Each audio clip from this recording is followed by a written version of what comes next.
শহীদ বীর মুক্তিযোদ্ধাদের প্রতি গভীর শ্রদ্ধা ও মুক্তিযোদ্ধা পরিবারের সদস্যদের সম্মাননা প্রদানের মধ্য দিয়ে কুমিল্লা সেনানিবাসে সশস্ত্র বাহিনী দিবস উদযাপিত হয়েছে। এ সময় ৯৭৬ জন বীর মুক্তিযোদ্ধা উপস্থিত ছিলেন। মহান স্বাধীনতা যুদ্ধে শহীদ ও বীর মুক্তিযোদ্ধাদের প্রতি শ্রদ্ধা জানিয়ে বক্তব্য রাখেন কুমিল্লা সেনানিবাসের ৩৩ পদাতিক ডিভিশনের জেনারেল অফিসার কমান্ডিং ও area commander major general Mehnur Rahman. এছাড়া উপস্থিত ছিলেন কুমিল্লা ৭ আসনের সংসদ সদস্য প্রাণক গোপাল দত্ত, ব্রাহ্মণবাড়িয়া সদরের সংসদ সদস্য বীর মুক্তিযোদ্ধা ওবায়দুল মুক্তাদির চৌধুরী এবং ফেনীর সংসদ সদস্য শিরিন শারমিন সহ অন্যান্যরা।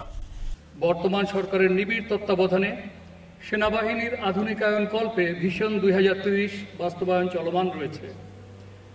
আভিযানিক সক্ষমতা বৃদ্ধিতে সেনাবাহিনীতে সংযোজিত হয়েছে নতুন প্রজন্মের ট্যাঙ্ক MBT-2000 এবং VT-5, টাইগার MLRS এবং ওয়েপন লোকেটিং রাডার।